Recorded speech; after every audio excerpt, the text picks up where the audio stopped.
All right, folks, welcome back again to the podcast. I'm your host, Marvin Smith. I got my co-host, Laya, CBN, and we've got aka Black David, and we've got a guest for us today, Michael Richardson. Michael, tell us a little bit about yourself and who you are. Michael Richardson. I'm from Detroit, Michigan. My background, United States Navy, 13 years, was in Desert Shield, Desert Storm, Bosnia. Did 13 years there, got out of there. Matter of fact, I did active and active reserves. In 2003, I walked away from the active reserves because I didn't want to go to no more wars. I was up for Chief Petty Officer. I was like, don't want to do that no more. So got out, started working with Sprint, and then it was uphill from there. So anything you want to know, just let me know. I've been in this industry, like I was telling y'all, between the military and the civilian sector, 35 years pretty much. So Nice. That's my senior right there. Yeah, that's the senior level. Oh yeah, I am. So Go ahead. I got one question for you. So I've always heard that position, Chief Petty Officer. Can you tell me more about that position? What exactly? Well, the thing was, I was a petty officer first class, which the next step is a chief petty officer, but I didn't go for it. So what a chief petty officer does is that they run everybody else. So I'm a lead as a first class petty officer. I was an E6, which I was a leading petty officer on my radio shack. So what I did in the Navy, I was tech control. And then I became a tech control supervisor, which is 2318, 2319. If you want to know the MOSs for it. And I built satellite circuits. I built HF circuits. I helped the OS, like during combat, build circuits so we could communicate with the task groups, the different things. That's what I did. So Nice. Okay. You know what? You did the brain. Mm-hmm. Yeah. Say that again. You with the brain because the auto position, you're a petty chief officer wearing an orange uniform with the bat, the star, and everything. You with the brain. Nice. Yeah, but I didn't go for chief. I told you I didn't go for chief. I just stopped at E6. So I wasn't going for chief because if I went for chief, I would have had to stay in an extra year or two, and I didn't want to do that. I was done with the military. Yeah, that is true. I remember I was trying to join the Navy. They told me the same exact thing. When you pass E6, go to that next level, you got to add every rank after you add an extra year on top. And I'm like, yep. You joking? Yep. You say, yeah. Yep. You sure do. How you climb up the rank, the extra year you stay in. Yes. Wow. Nice. All right. So, Eli, you got any questions you want to throw at him? I'm going to play this. Based on your educational background, right? What path did you take? Like, you went straight from high school to the military, or you went to college first? Went to college first. So from high school, I went to DeVry Institute of Technology. That's the university now. But back then, it wasn't a university. It was the tech school because I went there from 86 to 88. And then I joined the Navy in 89. And then I was in the Navy from 89 to 99, and then active duty from 99 to 2003. Active reserves. So, yeah. Yeah, we got DeVry out here. A lot of people sleep on DeVry. DeVry is actually a good school. Yeah. Especially since they made it. No, ITT Tech, though. You know the story behind it now. They ripped off a lot of people. I know. I was one that came up to Pennsylvania. So right. I at least the bride did not. Yeah. But I would say this, when I went to that school, but it did have some doors open, and they helped a lot of people to jump on the Verizon cable splicing job. They were the first one to get in before everybody else get in. So I guess I take that credit for that. But as for the tuition fee and all that other stuff that was going on, it was kind of like, I don't like what they were doing on the back end. DeVry, I could have choose that, but I wasn't sure they had my major at that time. If they did, it wasn't within the city, it was further out of the city at that time. Yeah, when I went to DeVry, I went there to be an electronic technician. So I was just doing an associate degree, and then from there you could do the 3 or the 4 year degree, which bring you to the engineer status. But really, most of my training, even though I did go to DeVry, most of my training is from the United States Navy.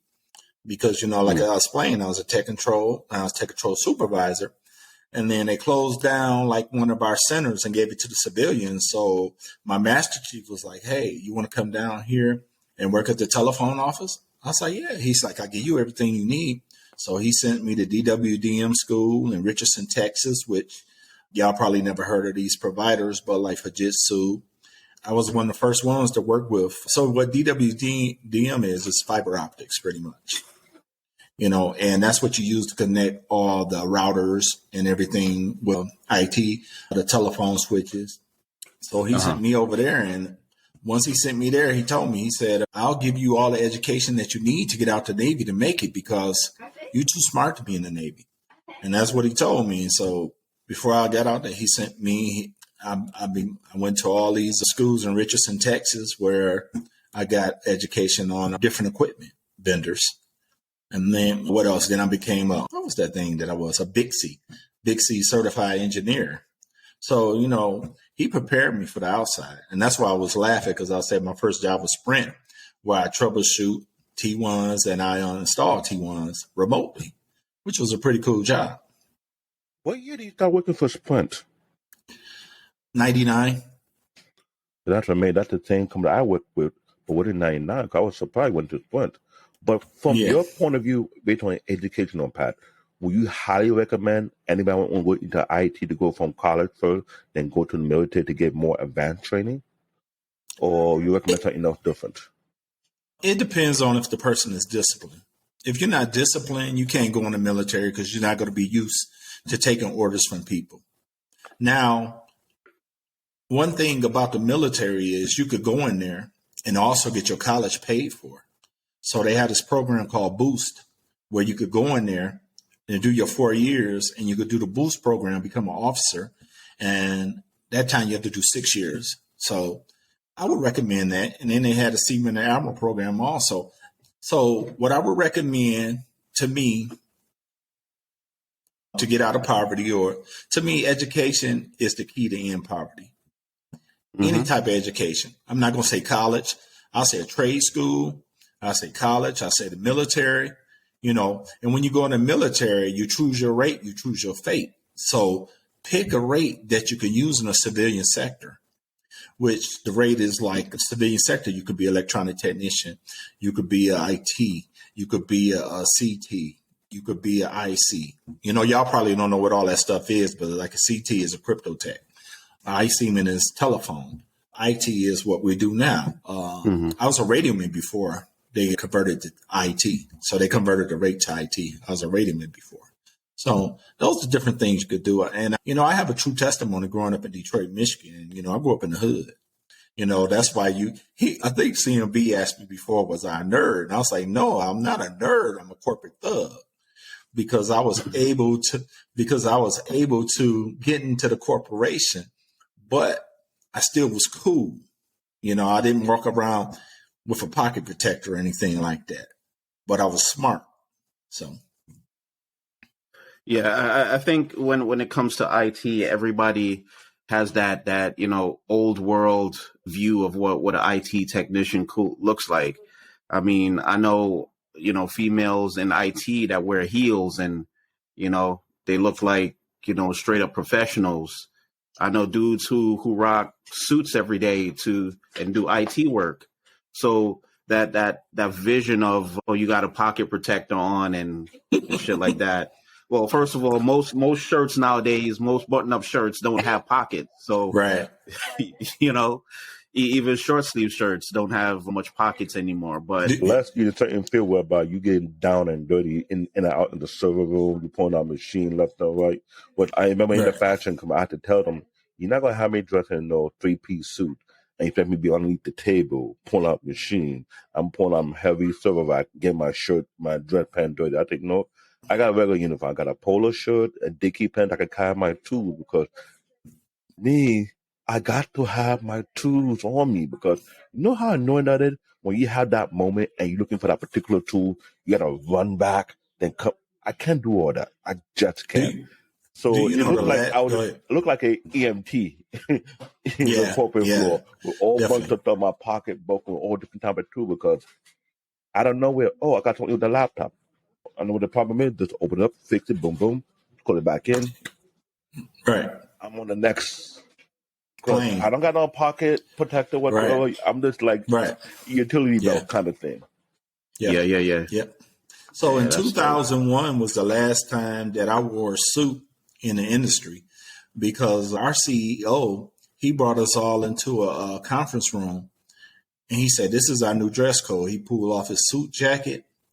He put on a button down. He put on some jeans. He said, "This is our new dress code." He said, "We will not wear suits anymore." And then from there, we went down from there with polo shirts and khakis, like Black David was saying. Exactly. So exactly. And I had to tell the fashion company that, because they didn't get it. But like, you asking us to do some of the craziest, some of the hardest job to do. You yanking out a 200-pound server off a rack. You're not gonna wear a 2-3-piece suit doing that. Right. No, you're not. Exactly. Yeah. You're going to That's a good thing. fixing the cabling. You upside down. By the time you get up, all the dirt and ground from the foot is sticking onto your jacket or to your blazer or to your shirt. Come on, you can't be serious. Right. And That's shoes, true. it got to be comfortable. Right. You wear no dress shoe, then notice something, you slip and the server fall on your chest. Now, I'm a strong guy. I can lift. Right. So you know what the funny thing about it, when you were saying about your tools, I have done it all. I have been an inside plant technician or engineer, where I run cable, put it in, install it, turn it up from scratch. I have been where I used to get on a plane every Monday and go put in the networks. And I don't know if you guys know about fiber optic networks. So let me ask y'all this question, since y'all in the IT field. How do routers communicate with each other? As far as what, the protocols or? No. How do a router, okay, so let's say we got a local area network or a wide area network. And you got a router in Atlanta, and then you got a router in Dallas. How do they communicate? It won't be a local, will be a WAN, not a LAN. Right. Kind of thing. Oh, I said a wide area network. Yeah, WAN. Yeah. So how do they communicate with each other? Normally, I find a lot of IT professionals don't know this. They don't know what makes a router talk to each other, and it makes me laugh. So I'm asking you guys, if you got a router in I would not have you on the network side. I'm guessing most of these particular servers, rather than fiber optic, they have a fiber optic connection on the back end. Have a what? A fiber optic connection on the back end. Right. They go through a transport. I've been trying to room a lot of time, and I see that one unique connection. And I asked what they did the fiber optic connection. They said, it's a transport to the next server on the next location. I think, right. It's transport. So what it is fiber optics. It goes under the ground. So that's what I was telling you. It's called DWDM, dense wave multiplexing. That's what I was telling y'all about. So what we do, we take your signal, we multiplex it on the fiber, send it across, and then we have this transponder and we demultiplex it and send it to the routers.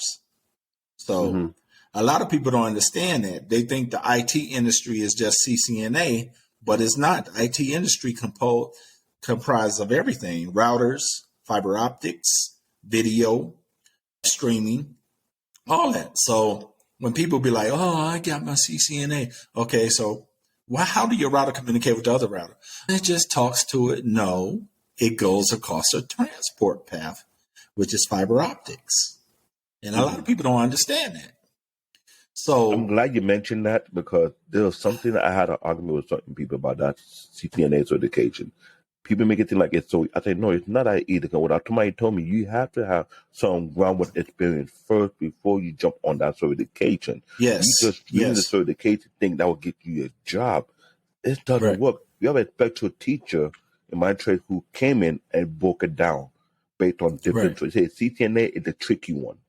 You had to have at least, if I'm correct, 4 to 7 years of experience in the networking field before you take the CCNA, so at least you have a better understanding. Because once you have that CCNA and you have the experience to back you up, you're able to get a job either compared to one who just went to school just to get it with no experience whatsoever. Am I correct?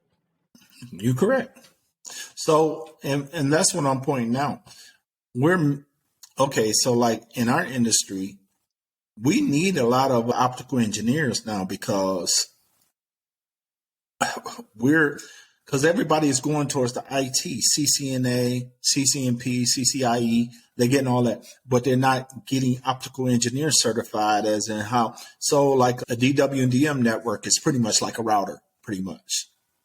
So, but it uses transponders.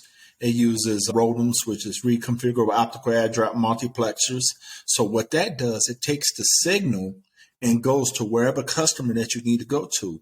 And we also use that for video. We use that for voice. We use that for streaming. So it's all different parts. They all work in unison together, you know, and a lot of people don't understand that. Yeah, I mean that's one of the things. Like why we do this podcast is just to get a better overview of what, because IT in itself is just not top layer stuff, right?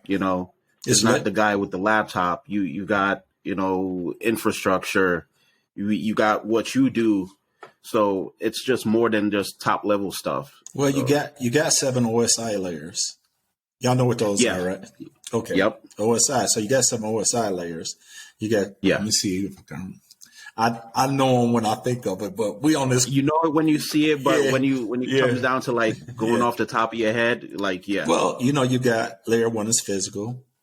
Layer 2 is. Let me think about this physical network. Yeah, layer 2 is network. That was one to beat me down to A+. Right. I had to study that there. No, the OSI level. No, but we got a saying though, like something with pizza or whatever. But I know the 7 is the section layer. But anyway, all of them break down to different things. Like layer 4 is your transport layer, which is where you send your transport on your BGP, on your routers, and your different things like that. And then your most important layer are your physical layers, are like layer 1. So, because that's how you communicate your transport through the fiber optics. Because without fiber optics, you couldn't have routers, you wouldn't have video, you wouldn't have streaming, you wouldn't have none of that. So, yeah. That's dope. Yeah. All right, so let's go into. I think the next question would be the pros and cons, because.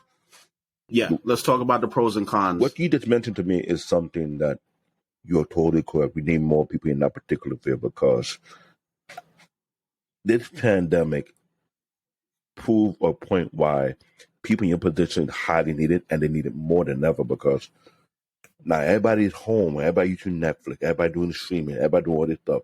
And the amount of I can't even say it, but the amount of workload that you put on the network. Right. You got to notice things. Do you know how much extra bandwidth I put in during this? Like 20 terabits of bandwidth during this pandemic. And the good thing about being in this industry is pandemic proof, and sometimes it's recession proof. It just depends on what company you work for. Now, if you're a contractor, no, it's not. But if you're a full-time employee, yes, it can be. So. And I wouldn't advise nobody to be a contractor that's in our age range, because you need benefits for your family. But go ahead with the next question. So I know in New York, how we do it here is just most jobs, you start off as a contractor first. You get, because every company is different, and majority of big companies, they don't want to like just hire somebody off the bat just in case they don't work out. So they start you off as a contractor first, see how you do. And then from there, if they like you and like what you do, they'll bring you on as a full-time employee. That's how I pretty much got my job at my current firm. You say that. You say that, right? But that 90 days that they are screening you, that's your contract. They could decide after that 90 days if to let you go or not. So they could bring you on full time, give you your benefits once you start. And then after that 90 days, if you're not performing up to their standards, they can let you go. Yeah. To me, when you bring somebody on as a contractor, the contracting agency is getting over. So let's say, example, you bring somebody on as a contractor, the company's paying the contracting agency $300 an hour for you. And then you get about maybe $30, $40. Something like $40 an hour. Yeah. So they putting $260 in their pocket. but they can bring you on making $70, $75 an hour and save a lot of money by not contracting. See, a lot of companies contract because they don't want to pay benefits. That's why they contract. Yeah. Yeah. So another thing, I think you jumped into a little bit about a further episode that I'm thinking about further out is I believe that everybody in our industry, including people like us, we need to know how to fully, talk and negotiate for ourselves. Yes. Because you could actually cut out that agency, keep majority of that money, and then pay for some, independent, insurance and still be good. Yes. So you don't need that temp agency or whatever consultant agency, as long as you know how to negotiate. Right. You could become an independent contractor and do a 1099. So exactly. Yeah. Because nowadays there's actually insurance out there. You could pay for insurance as an independent worker. Right. Yep. And it's still up to par as most of the major insurance that you're getting from big companies. Correct. So I think that's one of the things we got to kind of work on more, is just learning how to negotiate for ourselves, not relying on that company to pocket majority of that money and then just give you crumbs along the way. You could pocket that money for yourself. Yes. Or have an IT union. Without being saying that for years, we don't have a union. Well, we did back in the day, but it's certain companies that still have it. Like AT&T still have theirs. Most of the Bell companies still have the unions. So, yep. I think Verizon has a union. Yeah, also. Verizon has a union. Look it up. Yeah. Yeah, most of the companies still have the unions. Okay. I've been researching it for a while. I never knew that they had it because I've been asking the same question. Like, news reporters have their own union all across the board. Construction workers have their union, or the mechanic have their union. It's out there, but when it comes to IT, it's like I hear quick at that time. Like, where the IT union at? Who are they? Yeah. But you also got to realize that most big companies don't really want to work with unions. Right. So, you stuff like Verizon and things like that. Yeah, there's a need for a union because that's a lot of majority of back end infrastructure work, Right. So I could understand that. But when it comes to like the front end, if you're saying, oh, I need my break fix guys to be in a union, most companies are going to look at you like they're not really doing back-breaking work. So no, the average... That's what we'll say until when you're not paying attention, they have you going through hoops and then some.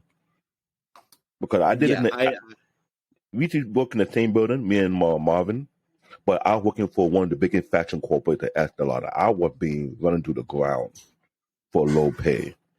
I was doing things that I didn't realize I was not supposed to be doing. I was doing a manager workload on top of my workload. And I've been a smart hand and feet. Yeah, smart hands. You heard about it. These network tech would not do their job. They call me to drop my workload to do their job for them remote. But they're working remotely and they collect the ticket and they get paid for that. But I don't get paid for the work. But I got to drop my workload just to help them with this. I'm like, what's all this all about? But do you know, when I started in the industry, we didn't have smart hands. I was the smart hand. I did everything. So what would happen is the NOC or the Quad group would call me up and say, hey, I got an OC3 down. Can you go troubleshoot? And I had the knowledge enough to go troubleshoot the OC3. But nowadays, these ISP engineers or these techs or these smart hands, they don't have experience in troubleshooting equipment. So we have to tell them how to troubleshoot equipment. And I think that's where the industry went wrong, when they didn't let people go learn stuff on their own. Because, see, I've been in the industry since we used to have to replace resistors and transistors and stuff on a card to get it. I remember that era because I went to Job Corps about that. And back then, I'll see people, instead of replacing them by the new motherboard, they have it more the solder iron.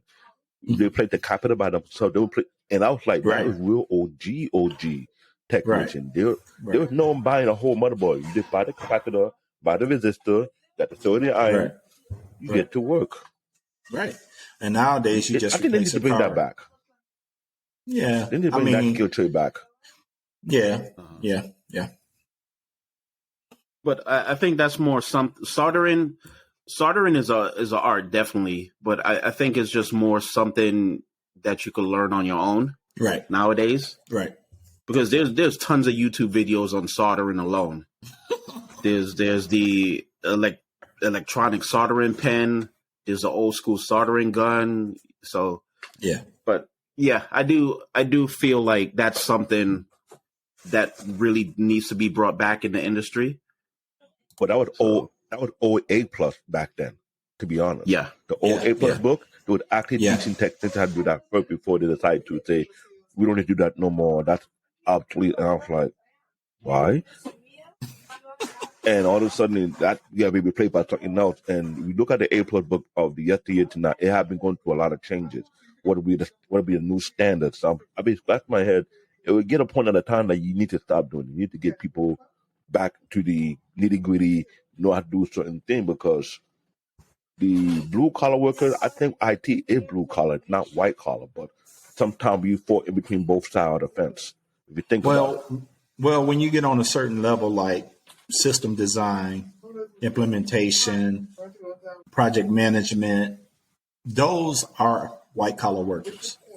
But when you're an inside planner, or you're a tech, or you're running fiber out in the field, or you're running cable on a telephone pole, that's a blue collar job. So makes sense. Nice. So I'm glad you mentioned that, because that's what I'm saying. When you come to IT, it could be on both sides of the fence. It depends on the position, like you said. Which makes sense. Right. The next question is more likely this. Why would you encourage anybody to take the path you took in the IT field? Like, what do you think would be a benefit for them? In your own view. In my own view, experience. Experience is the best teacher. So get into a cable company, or get into a IT company, or a telecom company on an entry level, and build yourself up from there. Take a couple of courses before you do it. Learn protocols, learn signal flow, learn the theory behind what you're doing. And see, that's what I noticed in today's industry. A lot of guys don't know what the theory behind what they're doing. They just replace a car. Okay, why did you replace that car? I don't know. They don't look at the performance monitoring to see, okay, I was getting a loss of signal here, or I was getting a loss of character here, or I was getting an AIS, which is the incoming information system, which will show you exactly what's wrong. So usually if you get that means you got a problem at the next node over. The different things. Learn the theory behind what you're doing, and seeing the guys that came up when I came up in this industry, we learned theory. So you could tell me, hey, Mike, my amp is down here and it's not communicating with the router, blah, blah, blah. What you think is wrong? And I could tell you off my head because I know the theory behind it. So, and I think that's in any field, you need to learn the theory. IT help desk, IT routers, IT software, learn the theory behind what you're doing. Yeah. Nice. So just to touch on that a little bit, the theory, I think what it is right now is just the industry is just trying to fill a lot of bodies as possible, and which is a good thing, but at the same time, it's not, a lot of us are not getting in there, Right. A lot of people of other ethnicities are getting in, but when it comes to us, we're not getting into that. We're not being thrown in that pile of, hey, we need to get in there also, because the image of technology is just, there is no image, to be honest. Right.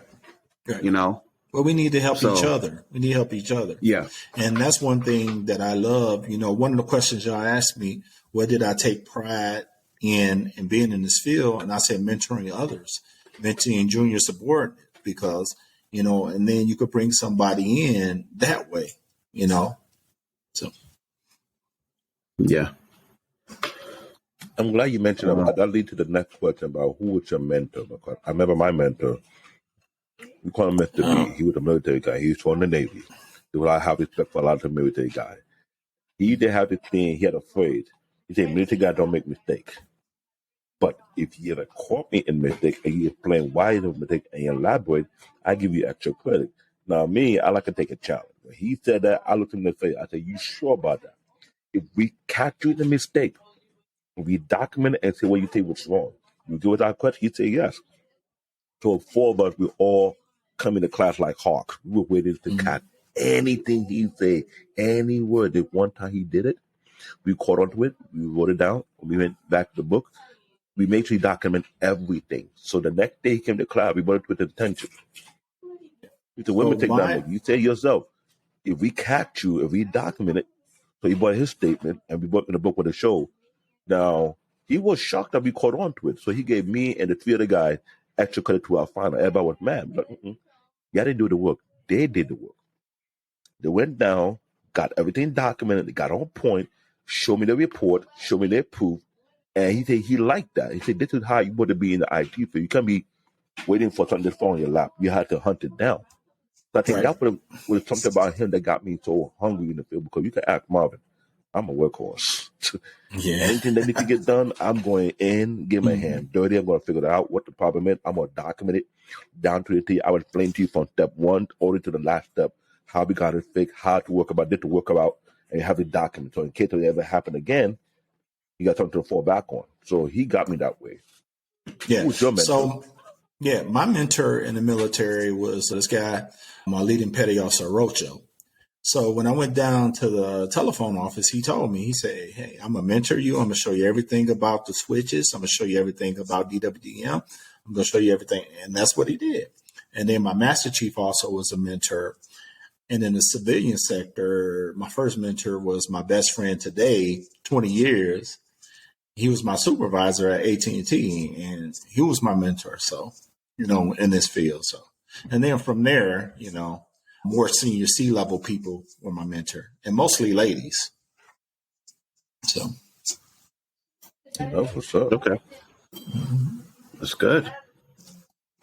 All right. So what would you consider yourself to be? Would you think of yourself as a nerd or something else? Tell me what comes to mind. I told you already, a corporate thug. Corporate thug? Yeah, I like that theme because I'm a nerd. I'm not going to lie. I geek out heavy. When you come to electronic, gadget, the latest motherboard, the latest processor, I'm going to compare. You just have the argument. Which is better, AMD or Intel? NVIDIA or this? But the funny 2 hours of argument, and you got to get why your point of view. So I like to pick people's brain and see their point of view, because to me, you can't be in IT if you have not been invested in it. Right. I'm not going to brush with it and say, "Oh, I'm in IT." No, I'm going to call you out. Have you built a PC before? What have you done? What have you built? Yeah. You say, "I got a Mac." Get out of here. That don't count. Well, I built computers when I was younger, but, as I explained to you before, you do this all the time, and you're on computers and you're troubleshooting and all that. Once you get off of work, you don't want to see a computer again. You don't want to see that no more. You might get on, you might look at a YouTube video, but I don't even like playing video games no more. I play the old school video games like Space Invaders, Asteroid, Centipede. But when it comes to that Madden and all that, I'll play Madden, but I'm not into Madden. Not into, Call of Duty and none of that stuff. I got a PlayStation 4 as a placeholder. Have a couple of I get it, because I'm not into Madden. I'm not into Call of Duty. I'm into the one that pick your brain. I like to get a challenge, because when I built my PC, just for the sake of what can I get out of my PC? Can I play the type of high level game, or can I do a little mess around with the software, rendering and stuff like that? Those kind of thing I want to get myself into. Like game development right now, I think that's the next channel that a lot of young people are jumping in. They think that's all that's into it. They think there's anything else besides game development. They want to do it, but I get why they're doing it, because of the money. Just like the next question coming out, like, what will you tell the people who want to do what you do for a living? Like you did mention earlier. I would say start in high school. I would even say start in junior high. If you have a God's love for it, or you have, if that's something you love to do, start then. Start junior high, start in high school. My older brother is pretty much what got me into this industry. I used to see him play with things, build computers, do all different type of stuff. And I was like, I want to do that, and since then, like I said, as a guy given talent, I tried to walk away from it before, but I got right back into it. So You know. Nice. Okay. So what made you want to walk away from it? Was it something you just got tired of it, or? I just got tired of it. So I did walk away, and I went to like SDSL side of the house. It still was in telecommunication, but it was more of what is DSL? Digital something. That's so old. It's an old technology.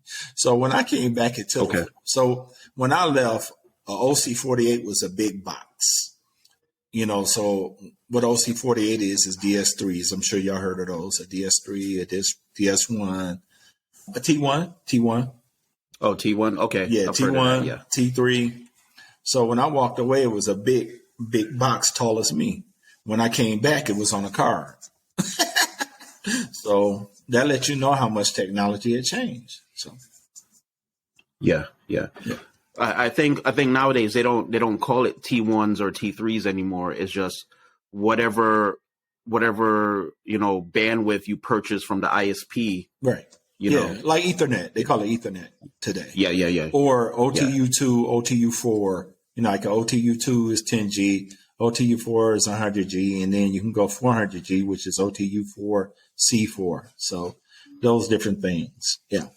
Yeah, that's the bandwidth. But it still goes through like some do a fiber optics, right? Some do it through a cable box. Yeah, right. Most stuff goes through fiber optics or cable boxes, or Ethernet or RJ45s. Those different things. Yeah. Yes.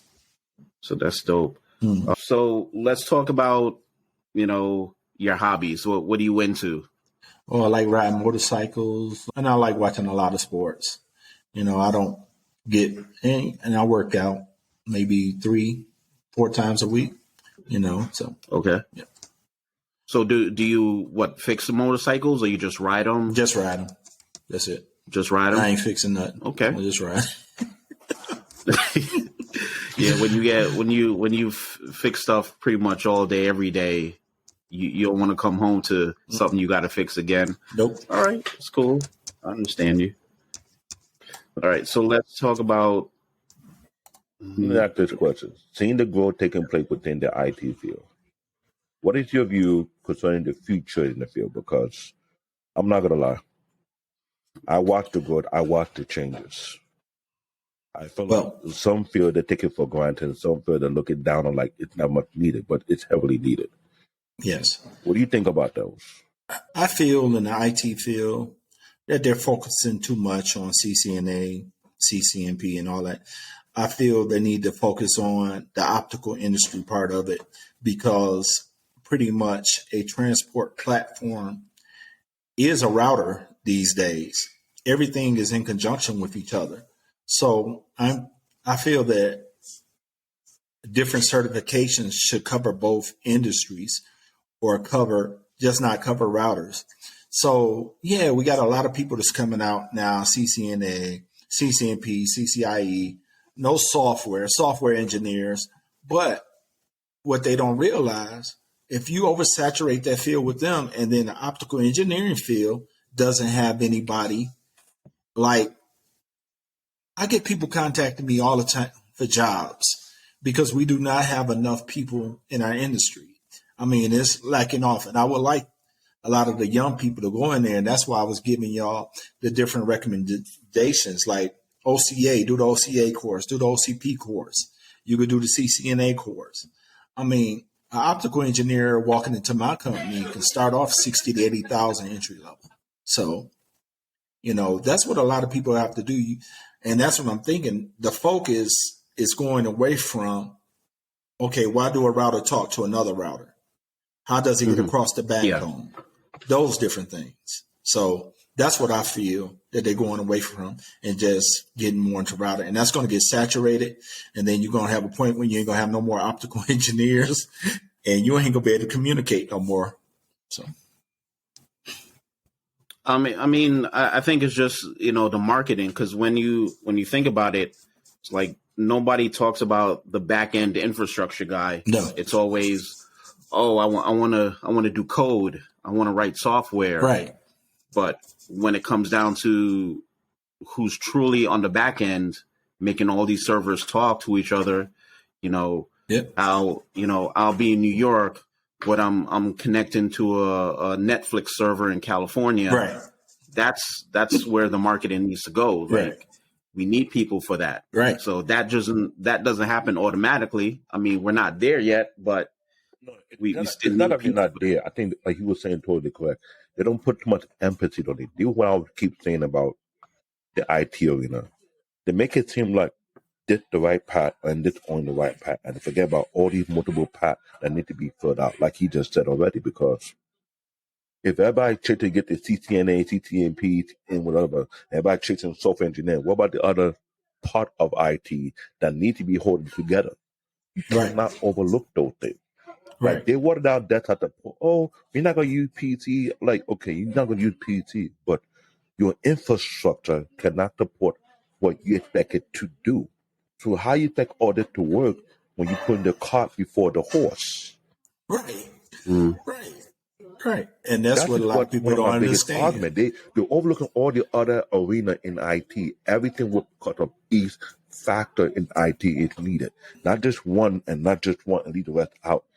When you do that, like you say, optical, if that's not worked out, Netflix is trying to throttle people account because there's too many people at home watching Netflix.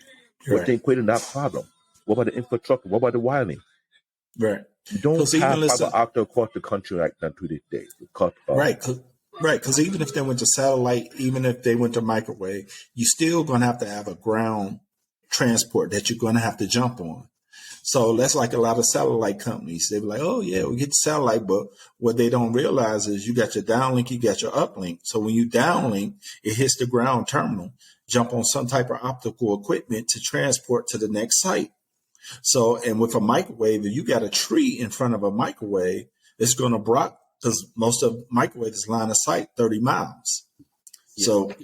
And that's what I'm telling people. You need to learn optical. You need to learn the infrastructure. You need to learn all this.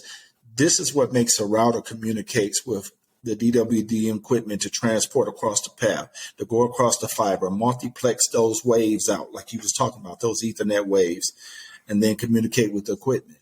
That's how Netflix work. That's how Amazon work. That's works. That's what I'm going to say. AWS, anything. That's how all these companies work. Cable, all this stuff. AT&T, you know how they say, oh, I got the biggest wireless backbone in the world.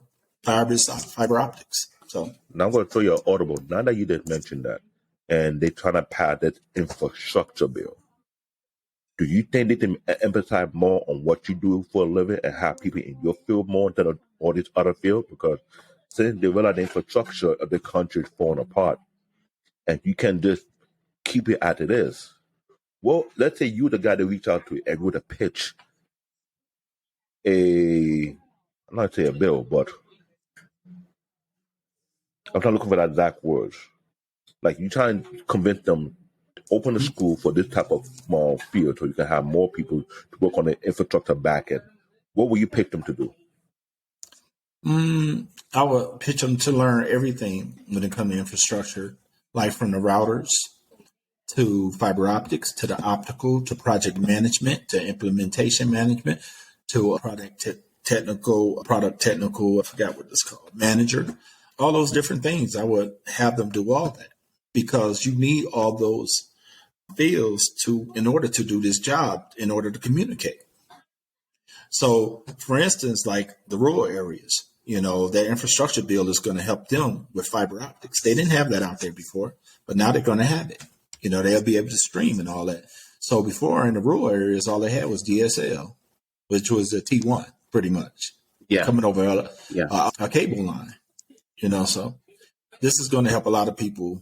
So this thing is going to be good. It's just not building bridges. It's going to build networks also. So. Yeah, we touched into that on a past episode. Like, everybody thinks it's just, bridges and stuff like that, but there's rural areas that are still on dial-up. Yes. And that's crazy to me. Yeah. Still got AOL. Still. I said just that a few episodes ago. I'm like, funny that in this certain time, 2022, people using AOL to I'm like, you got to be kidding me.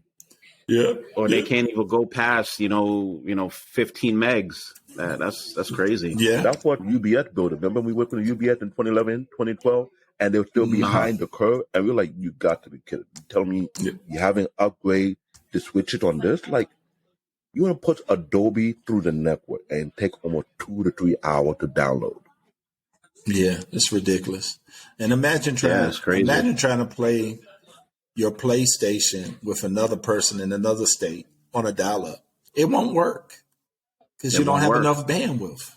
It won't work. Don't even have. You need at least 40. The average game size. The average game size right now is over probably 2 gigs. Right.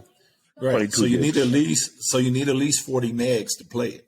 Yeah. To stream. Average game time now. Let's say you're going to play it using Blu-ray DVD. You talk about between 15 to 20 gigs. That's number one. Now, when you're on the network, you know that they're lagging, whereby either your network speed is up and that person is moving slow and you're moving past them, or something happened with the connection with both server, which you mentioned that before, whereby you already respond, but it's not reactive because the network on the server you on, it's not responding to the other server, so they're able to attack you quicker than you can be able to attack them. So it's everything that's factored in on the infrastructure of the country, because I keep saying this, you can't have too many business people talking to IT, telling them how they probably get their job done when they're overlooking things, they're cutting corners around.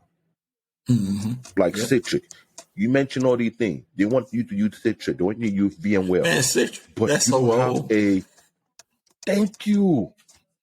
This is exactly what I'm talking about. Bruh. You want to jump on VMware, Citrix, and all this virtualization, but the network, the switches, the bound, we haven't built on that one first. How you want to jump ahead when this has not been updated yet? No. See, this is the thing. A lot of companies, for instance, like you're saying, Citrix. Citrix is so old, but a lot of companies are still using that. Just like also a lot of companies are using Excel spreadsheets instead of using a Remini database. Those different things. You need Java. It's a lot of different softwares that you can use today that will make your network faster. But Citrix was back in the day when we was doing S's. Y'all know the BBS. I'm glad you mentioned it, because if you were to hear this say that, people would not believe what we're talking about. You need to understand the background of all these things. This is why we need to have these type of interviews so people from multiple arena of IT can start affecting people's mind that this is not a game no more. Right. You can't expect things to work a certain way when you're still working on old technology. I remember working at Elmer Hospital. You're still using not Windows. This other platform, I forgot what it is. After A+, you have DOS? Not DOS. Basic? It's a login to use. C++? Novell. Oh, yes. Wow. Novell was the bomb, but they got killed by Microsoft. So yes. So imagine one hospital got in trouble for still having Novell within their network. They said you're supposed to pull it out. Yeah. So imagine seeing that kind of thing. You start to start here like, what's going on here? Multiple companies, like you said, it's old, extremely old, but it's using heavily today. Right. Use that thing like crazy. Yeah. No one want to update. I think Novell is still around, but they're not popular anymore in a corporate arena. No, Linux is more popular in a corporate arena now. A lot of companies use Linux. So MTA use Citrix. A lot of big corporations use Citrix with a mixture with VMware. They're trying to have more people log into your virtual desktop and have less machine. I'm like, yeah, but what if having your network dropped because of too much workload you put on it? Like, Well, if your network dropped, they'll probably ask you the question, because sometimes these things don't make no sense. But when we tell them, but if your network dropped, you don't have enough bandwidth. Yeah, pretty much. So, what's your question, Marvin? What do you have for him? All right, so let's talk about. We've all been through this. Since you're working in the IT field, let's talk about an encounter you've had with racism. We know it's there. It is what it is. So, good, bad, ugly. Right. Yeah. It is there. Promotions. You run into that all the time. Yeah. So it is there. You just have to handle it. you know. It is there, you know, trying to get promoted, and you have to be 10 times better than the other person. So, yep, you have to be more educated than the other person. So, it is there. So, can you go into the encounter a little bit? You know, if you don't want to, is okay. Yeah, I don't really want to go into it. Okay. Well, yeah, I'm telling you, it is there. Yeah, we know it's there. It's just the fact of there's just not enough of us in the industry to open doors for others to come along. Well, but I always say this: it's not what you know, it's who you know. True. Okay. I mean, you can have. But yeah, it's just so you can have. Seeing how you don't want to go into it, which is okay. Right. How did you deal with it? Honestly, you know, you can just go somewhere else, you know. Yeah. There's no company loyal to you, so why should you be loyal to them? So, yeah. You can always, and the best time to find a job is when you got a job. So, that's the thing. Yeah. And somebody's going to recognize you for your talents, even if your previous company is not recognizing you for it. Because, you know, you can go into another company and they were like, wow, you know, you could do all this for us, you know. Wow, we needed this, you know. So, yeah. And I have been a plank owner for like a couple of companies that I worked for and was there and made a good impact on the company, you know. So, and then they got acquisition. Okay. And then they got bought out. So, yeah. All right. So, I'll ask this question: what was the most iconic moment you ever experienced working in the IT field ever since you've been there? The most iconic moment. The most iconic moment I experienced working in IT when I used to work for a vendor where I used to bring up networks and design networks from scratch. And what I mean, leave out on a Monday, have my technicians go and rack and stack the equipment and turn up a 13 node network that's communicating across 13 different sites in 4 days. Those were some iconic moments. So you would test, turn up, and then build a circuit for the customers, and then give them the network. That was iconic, you know. And another iconic was where we had somebody who wanted to get off a right of way in New York, where you at, because it's expensive, and building a new site to mirror the site that we wanted to get off of. That was an iconic moment. So I had a lot of iconic moments in my career. That's dope. And that's dope. And what? Hold on, I got one more. I got one more thing.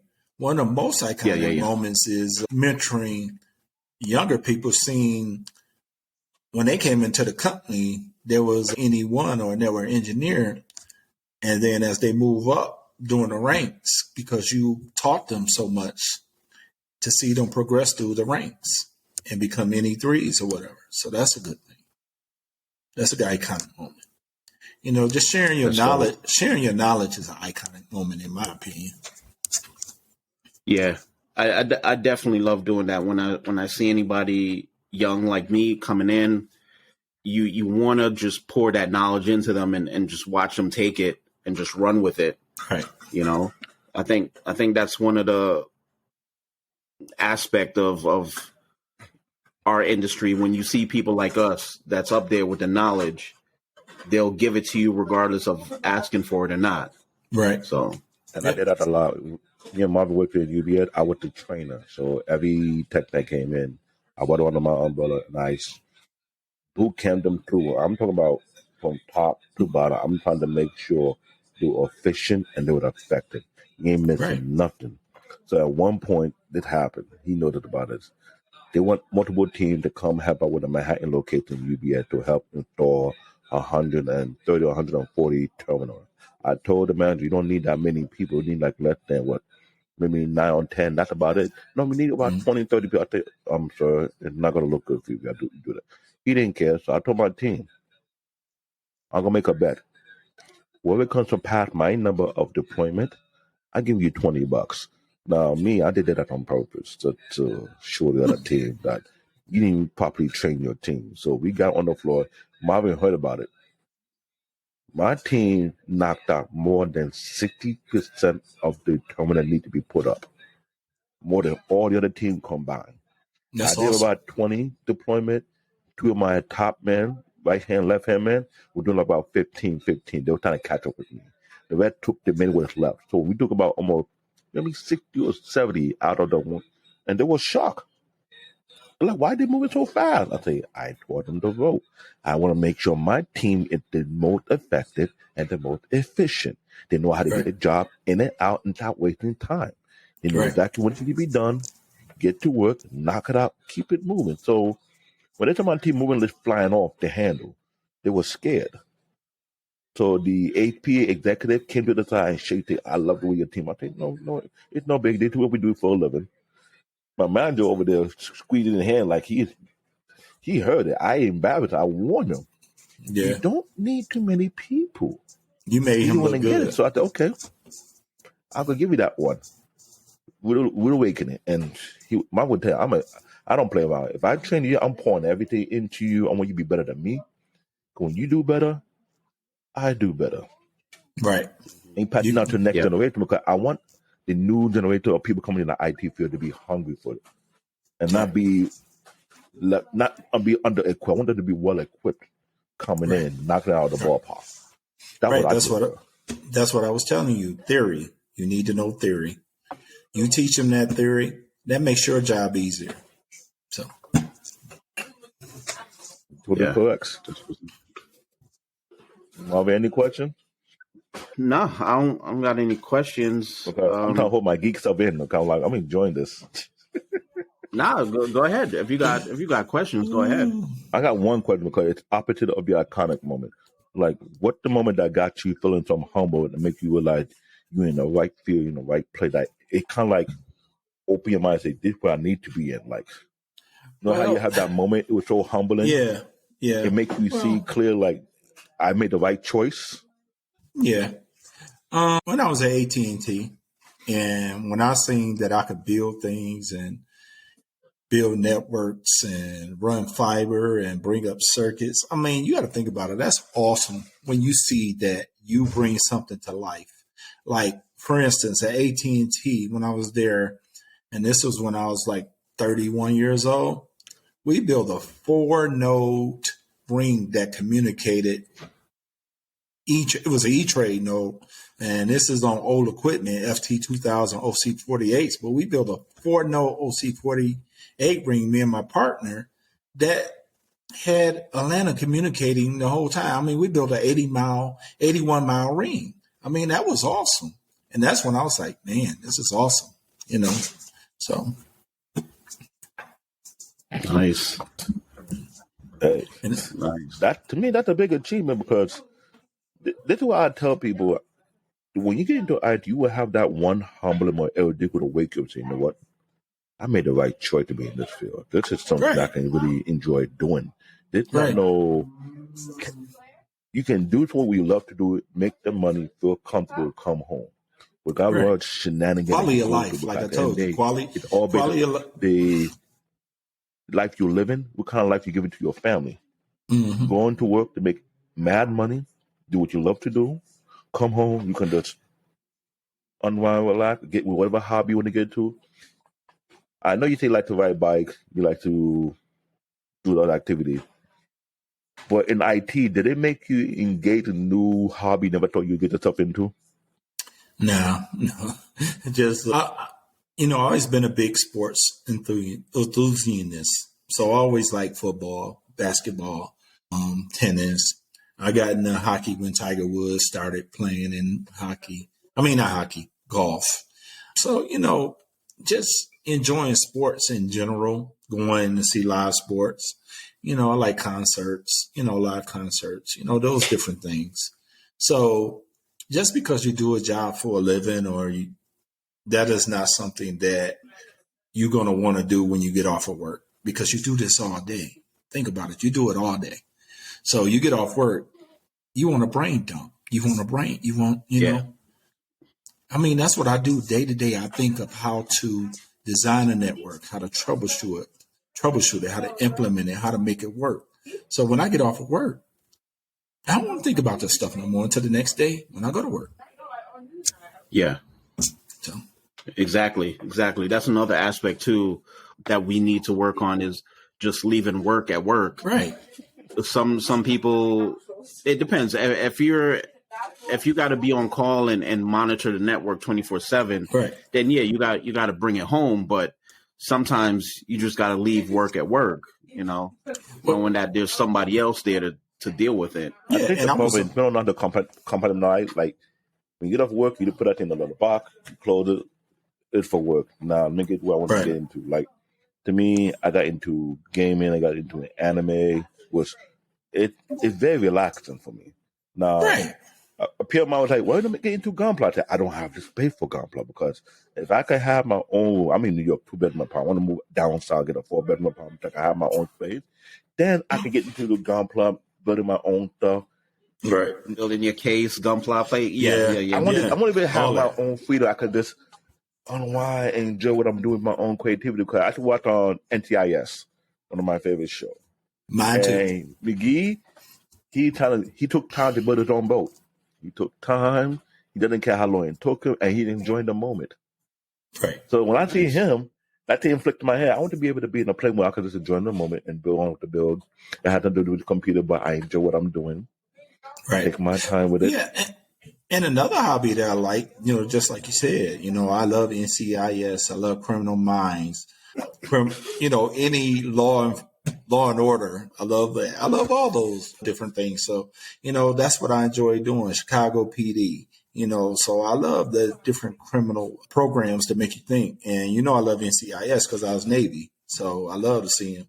I was so upset when they took NCIS New Orleans off of TV because that was awesome. So to me, that was one of the best series ever because you can see how they everything was methodical and was properly planned how to look into it. And even the boss, he lets you know. You got to think the way he thinks. He's showing you how he does it. You got to be very methodical. Everything you look, it leads to one thing. You got to understand how to calculate to go to the next theme. Like, okay. So this time he be solving these crimes. He keep looking at things a certain way, like he take noise just to go come out something later on. And everything about this series, if you watch it from start to beginning, it's like every clue he finds it leads to another clue from another crime. Yeah. And like, how did he see that? Agent Gibbs and Pride. They were smart. So. And of every other more Law and Order show, I was feeling it, but it's not as good at NCIS yet. To me, NCIS is number one to me. Oh, me too. The way they stood out, I agree. It was on point. That's why I love that show because they disciplined, they're methodical about what they're doing. They wasn't so sloppy. Everything was on for a particular reason. When they find something cool, even though it hadn't related to the crime, it lead to the next crime, and they know exactly where they come. I'm like, how do you know it would be this guy? Like, how did he see from a distance? And I seen backstories. Why he thought about it. I was like, Well, let's think about it like this. Those shows have something to do with what we do. We find the issue. We go through all the symptoms of it, what it could be, the different theories of what it could be, and then we solve the problem. So I guess that's why we like those shows because, like I like FBI. I like all the FBIs because I like the way how they solve the crimes. So the profiling. The profiling. That's why I like Criminal Minds. You're right about that. How you solve problem, how you solve crime, it's so something. You look at the theory, you look at what will create the problem, what will cause that problem. You want to test your theory till you're correct about it and make sure you analyze and you document everything down to the T. That's how I approach my job. When I see certain things, I want to analyze them like, nah, let me write this one down. This don't come out right. Then start going to your own theory, start to test things out and see what it lead to. I think that's why this IT field, what I love about it, it keep my brain hungry and more energized. I don't have to feel dumb. Yes. I don't have to feel like I'm not learning. I want to learn something new. When you do that, it makes you feel young again. Yes. Yep. I think that's what it is. And what I love about this industry, we always constantly learning. We constantly learning on a day-by-day basis. We learn something new every day.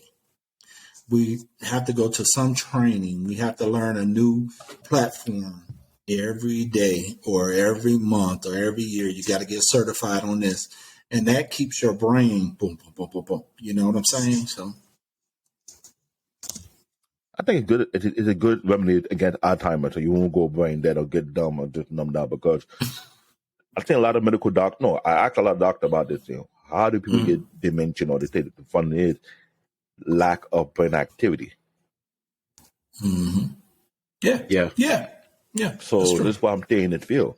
I want to keep the brain up and running until I die. So I want to have no dementia. I want to keep remember everything from start to finish.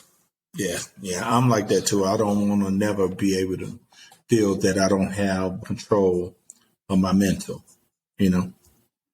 So I got a question for you, Michael. Mm-hmm. So you're building out these networks. What are some of your best free tools, and what are some of your best paid tools? When I mean tools, like it could be anything from physical to software level. Yeah, I was about to give them. So some of the best free tools is like the internet, Google. You can Google anything that you want to learn. Yeah. Like if you want to know about DWDM, you want to know about BGP, you want to know about, that's a free tool. Some of the paid tools that you have to do is your equipment, your light meter, your power meter, your oscilloscope, your JDSU test set. Another paid tool, the different platforms that you work on, your routers, your DWDM. Now, those are paid things that you could do. You could take the CCNA course and it comes with a mock router that you could download to learn how to troubleshoot routers and how to get in routers, show interface, those different things. So when you take these courses, they always come with a mock platform that you could get in and actually learn the device on how to troubleshoot. Yeah. How to show what interface is, do ARP, those different things. So, it's free. It's out here for you. If you want it, you can go to YouTube and you could put in there DWDM. You could put in there BGP. They'll bring up all these videos of these people talking. Like, for instance, like with the CCNA, you could put that in there. They'll bring up a YouTube video where this guy's teaching you the course from beginning to end free. You could put DWDM. You could put what y'all do, because you pretty much do a desktop, right, Black David? Yeah. Okay. So, you could do those different things. So. Right. I'm glad you asked that question because it's very interesting. Yeah. Because I always wondered, like, what are some of the tools everybody uses and things like that. No, I think I don't have any questions. You got any questions? The only last question we have here is just about if you have a LinkedIn profile, because it's on there. Michael I think this Richardson. guy who I work with when I work in American Express, he got me on LinkedIn, and I was like, why did I get on LinkedIn?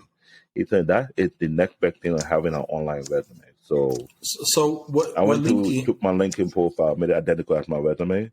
But what I did not realize is the feature behind it, whereby whatever job I go to, I give recommendation. I have manager give recommendation on my job, what I've done. Then I have co-workers do the thing. I got up to like almost 30 plus recommendations for multiple jobs. Yeah. So different people can vouch.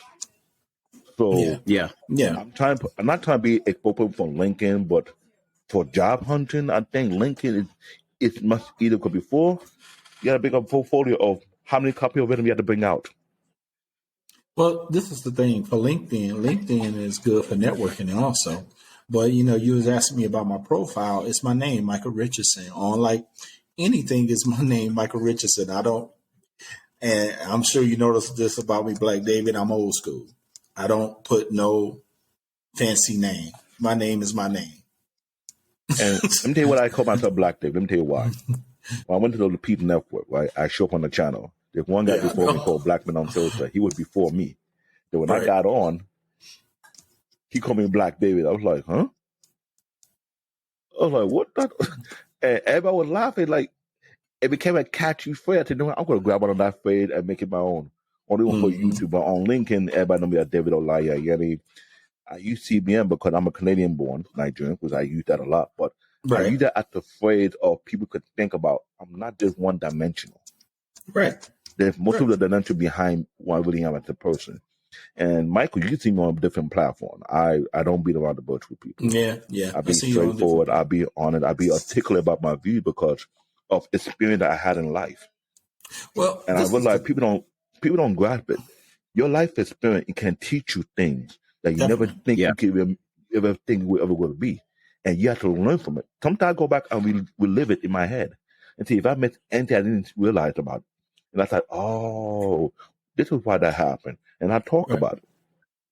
Yeah, and that's why I always tell you, my age, I'm 55, so I'm seeing a lot, done a lot in my life, and the way that I see these kids and these young millennials today, I just like shake my head, and people get banned. Oh, you older and you feel this way because you older, you OG. And I'm like, well, at least with older people, we have wisdom to pass down. We wouldn't be telling you something unless we experienced it ourselves. That's why we're doing this, because I told Marvin, if we can build a trade school from all this content we have, or have people who want to learn something new, because I look at American history of the yesteryear, the Black community of the yesteryear was far more intelligent and more effective and efficient. Not everybody was able to go to college to get a degree. They had a trade skill where they were able to build for themselves and build a community with themselves. So I'm trying to bring that back. Right. In a way that I agree. You have people open an electronics shop. Tell you to buy a new TV, bring the TV, they fix it, got it working better than it was before, and then some. And trying to figure out how he did X, Y, and T, because there's something people overlook. I look at a video from Lyman. He went to China. They got a store where people can build their own phone instead of you buying a phone. Yeah. And I was scratching my head like, why we don't have that in the U.S.? Oh, yeah, I forgot. People are too dumbed down to go that far and do their own thing. Actually, we do have. It's not even that. It's just when it comes to us, we always miss that technology boat. Right. We're always the last to jump on that technology boat. Yes. That's the thing. It's just we're not on it because we keep listening to too many different people. Right. That don't have our interest in mind. So that's what it comes down to. Yeah, because I'm going to tell you about this. I had a 60-inch TV. A lightning strike blew it out. So I had a warranty on it. So the guy came in. He took it apart. He put 2 motherboards in there and got it back up. I was like, I could have did this. I said, how much did those motherboards cost? $35 a piece. He charged the company $700 to do that. It wasn't me because it was warranty, but he charged the company $700. So imagine we pay all this money for these big TVs, these big screen TVs and all that. If you had the knowledge and the know-how, you could go out, you could buy the plastic frame, you could buy the motherboards and build your own TV, probably for $100.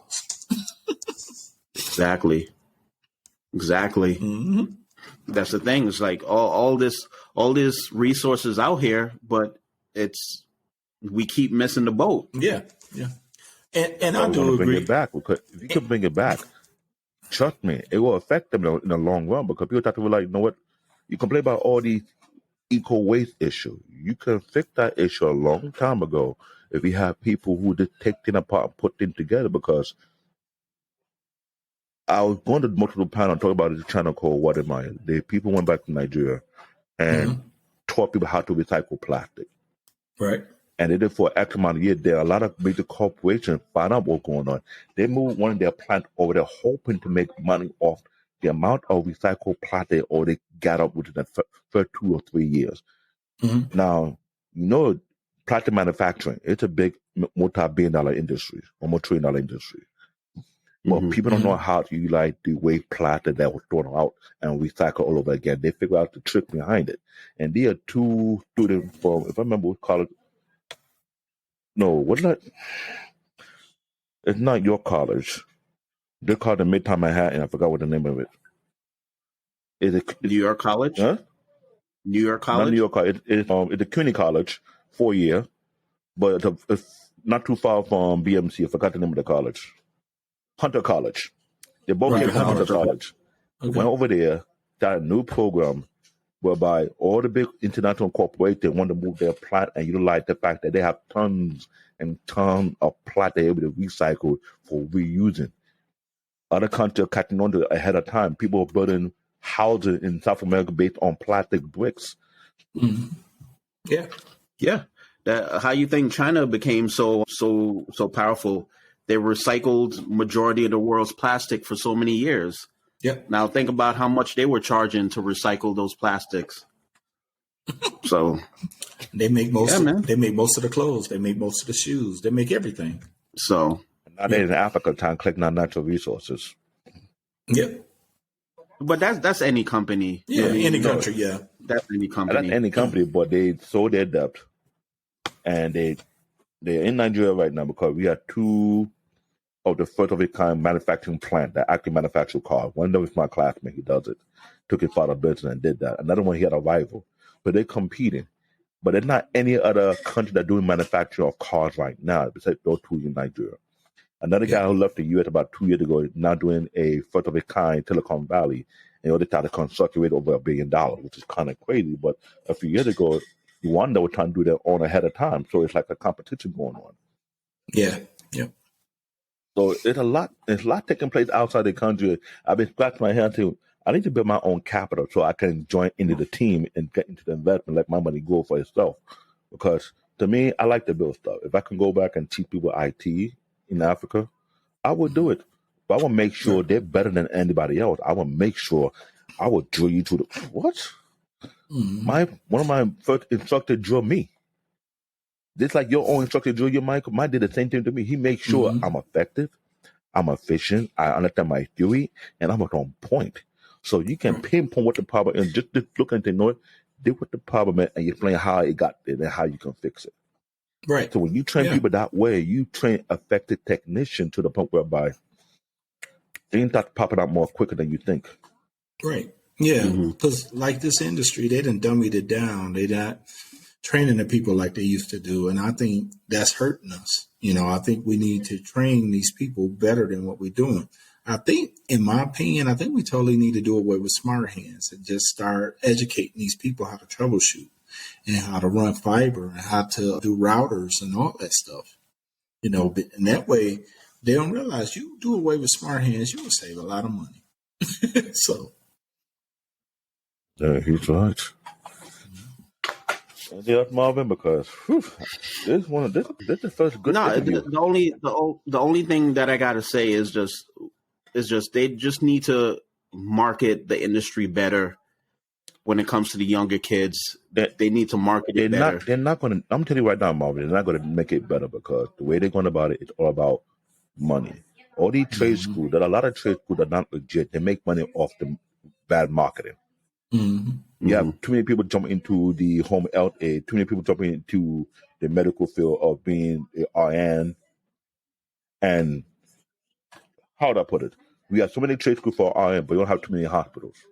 No. So how you will fill up all these hospitals with X amount of nurses who are not there? And just like he said, too many people going to the CTNA. Okay, we have all that. But what about all the other fields that need to be filled up? They did that for the sake of making money off people because trade school, they make money off the courses they make. Yes. They're charging you for that. Yeah, look at it. They did that on purpose for the sake of making money. ITT Tech fell in that scandal because they were looking, you know what? It's for-profit school. Right. That's why they got shut down because of that. Yeah, they had to pay back them people. Well, most tech schools are for profit? Yeah, you got to make a profit. You got to keep the lights on. You got to pay the teachers. Yeah, that is the case. But it's not like you're building people to get job and you're not ripping them off. IT Tech was doing that on a large scale. Yeah. So you know what? ITT Tech really got in trouble because, like he was saying, you do them student loans, right? And then you know how they try to go after your taxes because of the student loans, and that was wrong. That school was trying to do that, and they had to pay so many millions, I think even billions, back to these people that they took this money from.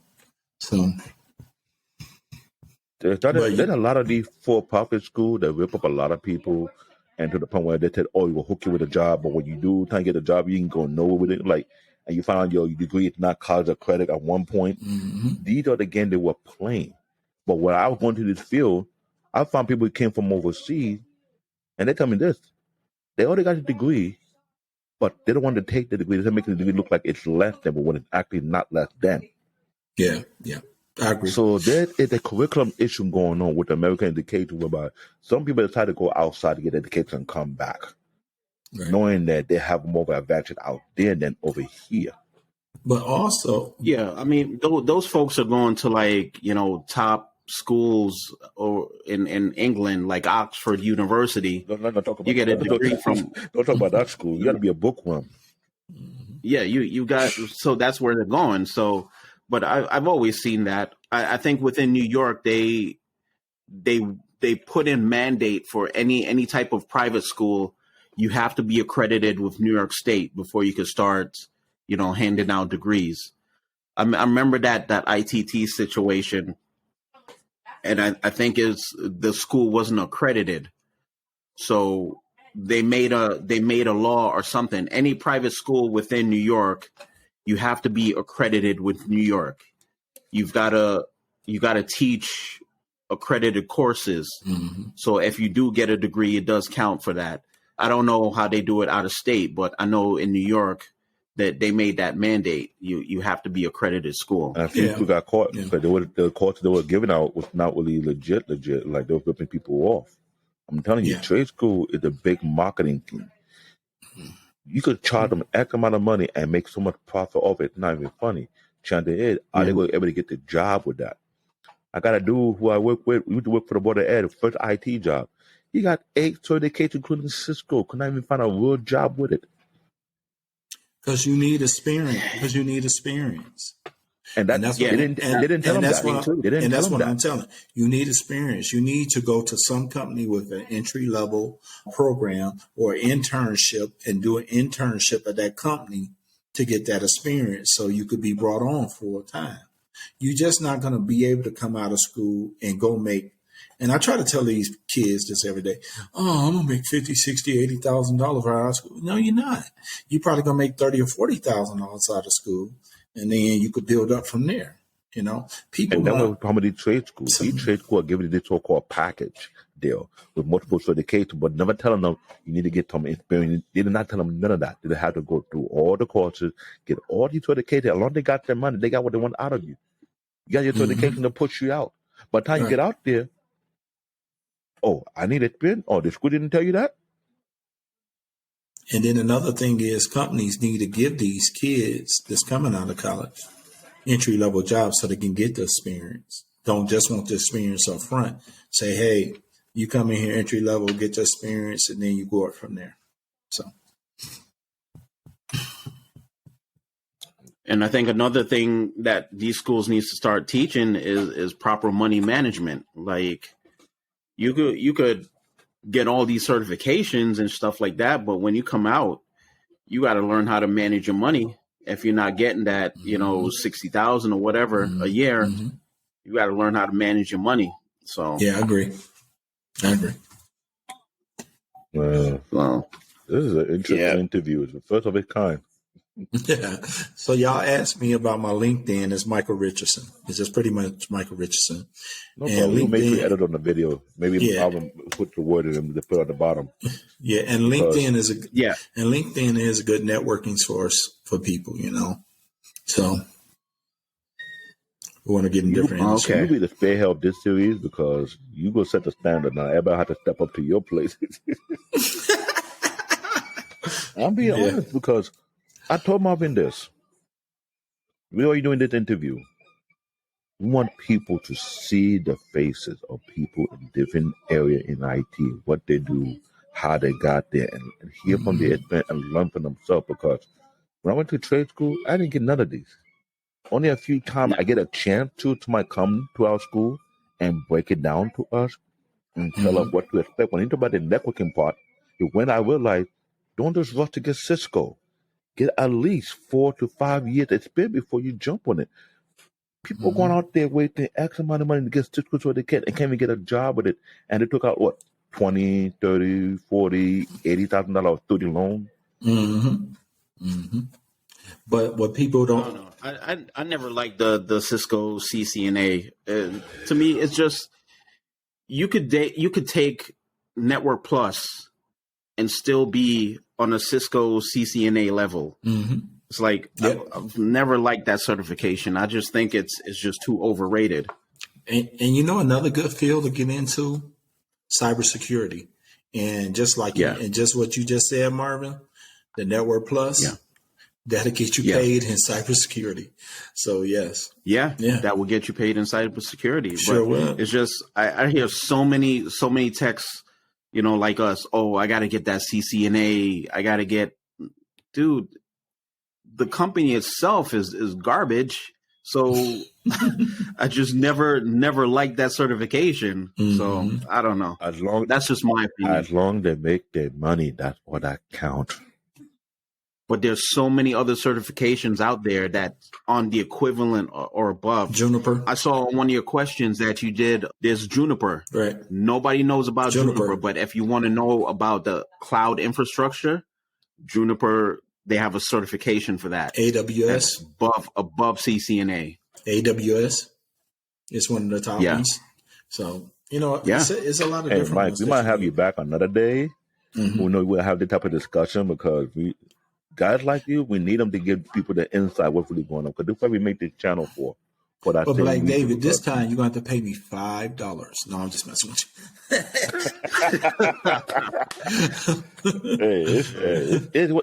you. Here's my pet peeve. Being in the field for 20 years, I've never seen anything like this when people have these type of comments, sit down and talk about stuff in the field that people don't even grasp yet. They keep thinking this is what it is. When I tell people about the IT, you just sit down in front of the computer and just.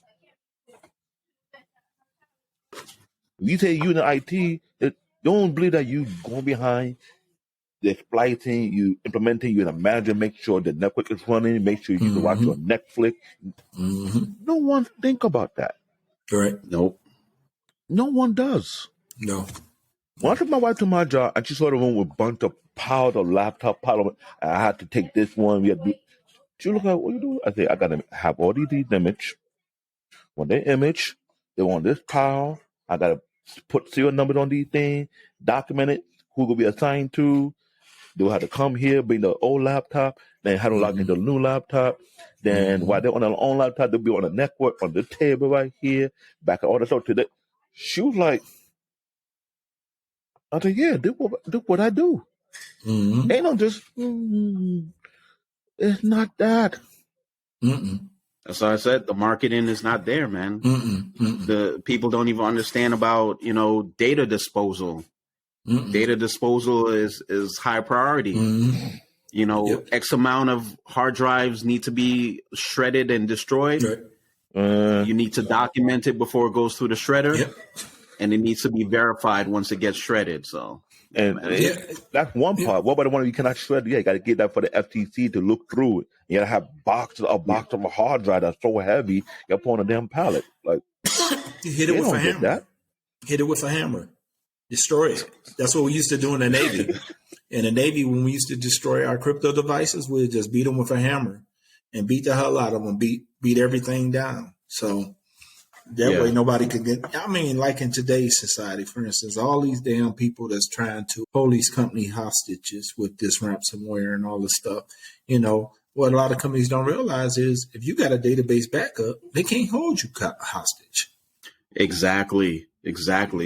And that goes to show that there's still not enough knowledge. Like, if you got your database backed up and somebody hits you with a ransomware, why am I paying $50,000 to get it back? Right. I could just restore my data from last week. Right. I don't get that. And the fact that somebody's got to sign that check, give that okay to pay somebody, $50,000 in crypto. Come on, man. I'll just fire that person for that. Like, get out of here. And here's the bigger part. They're not proactive when it comes to security. They're reactive.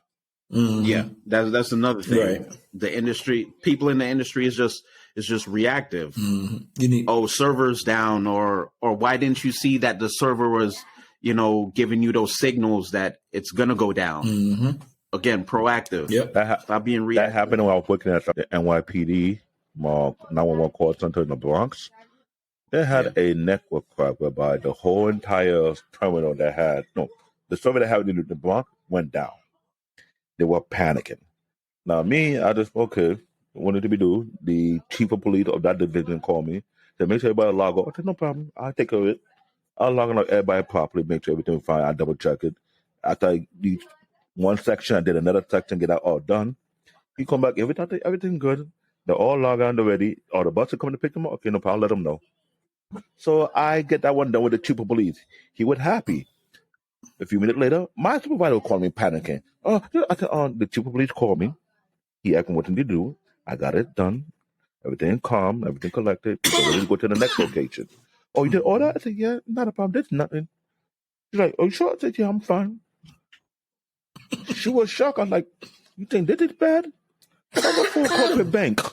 Yeah. Any second, me and the hospital, they want you to be right there ahead of time, fix the problem. So it was normal. Mm-hmm. But local government don't take care of that stuff. Right. Not even the state government. So you can imagine what we're dealing with right now. Yeah, that's true. But I don't have any questions for you, Michael. You want to throw in your social media? Where can they find you? All right. Or I'll put it in the show notes when we get the episode up. I mean, you can throw in that LinkedIn. I don't do, I'm on the social media just under Michael Richardson, pretty much under all platforms. That's all. All right.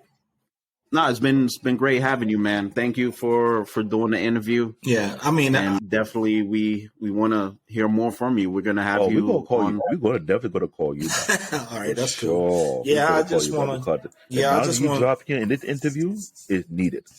Okay. I just wanted to put it out. We need something like this. Mm-hmm. I really need to put it out. People need to hear where you come from, what you done, the kind of spend the kind of money. Right. If we can get all these thugs to become corporate thugs, corporate thug, without using that thing from now on, I bet they'll be like, well, I could be a corporate thug? Bet that up. I'm going in. That's it, man. Yeah. That's a new phrase.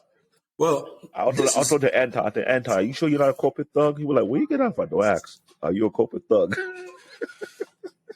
and that's what y'all should try to get to. He was a software engineer, so I'm sure he could give you a lot of knowledge. Anton is a software engineer. Did it for 4.5 years before he quit and did his own thing. And he used his advantage, what he learned in the corporate world as a software engineer to make the money he's making right now. You know what the funny thing is? We're both from Detroit. I'm just much older than him. Nice. But guys, the reason why I really did this interview because I just wanted all the young people to know that there is a place for them, that they can go and make good money and learn and have a true testimony. And a lot of these companies out here are hiring today big time. So, maybe we have too many black techs. We could have our own black corporation this time. Run our own thing, because let's be honest, if you can get most of the people off the street and get into the IT arena or any other arena and make real good money, I promise you it changed the dynamic, how people look at us. Definitely. Of course. I mean, they want to talk about, the bag. The bag is there. The money is there. But it's just the marketing is not there. Yeah. And who knows, you can go international. You don't have to be over here. You could just go to Africa, go to Caribbean and say, you know what? You set one over here. But see, guys, that's it. But see, guys, what y'all have to look at is this. People stereotype black people. And it's more successful black people who's doing their thing than it is not. And I have seen that in the world. Like most of my friends, they're in the industry and they have made good money for a long time. They own houses. They own 2 houses. They got this, that, and the other. Don't let people stereotype you. I got a lot of successful friends. I got friends who own their own business. I got friends who own their own clothing lines. I got friends who do a lot of different things. So, yeah. Eli, you got anything else? I ain't got nothing more. Right now, I'm thinking about who can I bring to compete with him now. The only place in my mind is bringing Manuel because that's another crazy one in there. Loose cannon, but yeah, he crazy though. But he crazy, but he know his stuff though. Yeah, he do. And he the trick though. He working on his own sport line, clothing line right now as we speak. So that's cool. When he get up and running, I'm jumping in. I'll be first on the line. Say, hey, I'm getting this, and that. I already call first. I want to hear anybody else. Mm-hmm. Yeah. Hey, support our brothers who do something great.